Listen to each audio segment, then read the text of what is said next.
Mr. Jordan.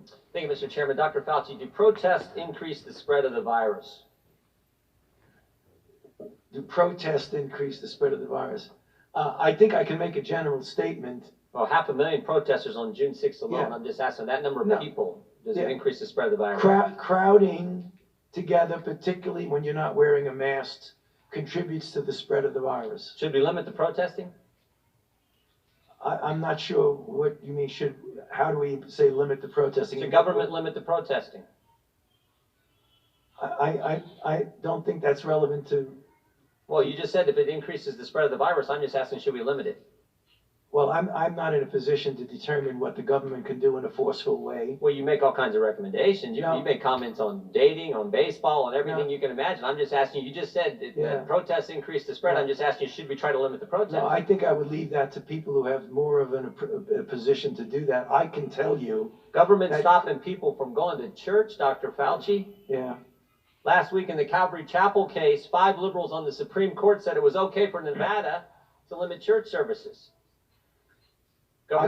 Justice Gorsuch said it best. He said there's no world in which the Constitution permits Nevada to favor Caesar's Palace over Calvary Chapel. I'm just asking, is there a world where the Constitution says you can favor one First Amendment liberty, protesting, over another, practicing your faith?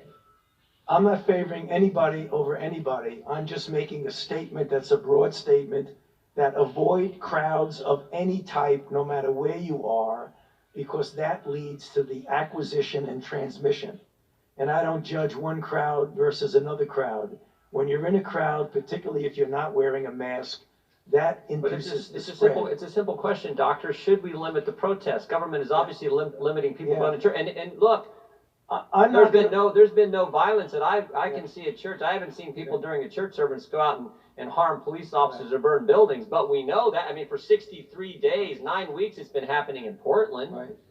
Yeah. Well, one night in Chicago, 49 officers were injured, but no limit to protest. But boy, you can't go to church on Sunday. I don't know how many times I can answer that. I'm not going to opine on limiting anything. I'm just going to tell you. You've opined on a lot of things, Dr. Fauci. Yeah, but I've never. This is something that directly impacts the spread of the virus, and I'm asking your position on the protest. Yeah, I'm not going to opine on limiting anything. I'm telling you what it is, the danger. And you can make your own conclusion about that. You should stay away from crowds, no matter where the crowds are. Government has stopped people from going to work.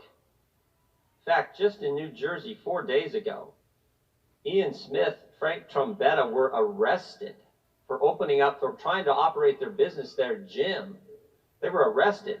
But my bet is, if these two individuals who own this gym were outside just in front of their gym, and all the people who were working out in their gym were outside protesting, they'd been just fine. But because they were in the gym working out, actually running their business, they got arrested. You think that's okay?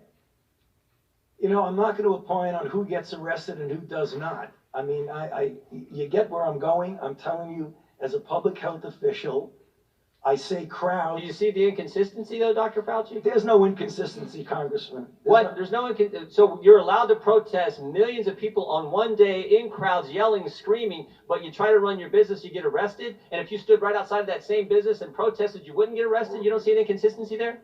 I don't understand what you're asking me as a public health official to opine on who should get arrested or not. That's not my position. You could ask. You've advocated for certain businesses. You've advocated for certain businesses to be shut down. I'm just asking you on your position on the protest. I haven't seen one.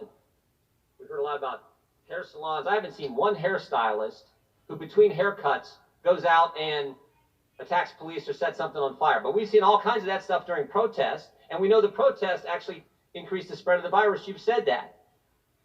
I said crowds.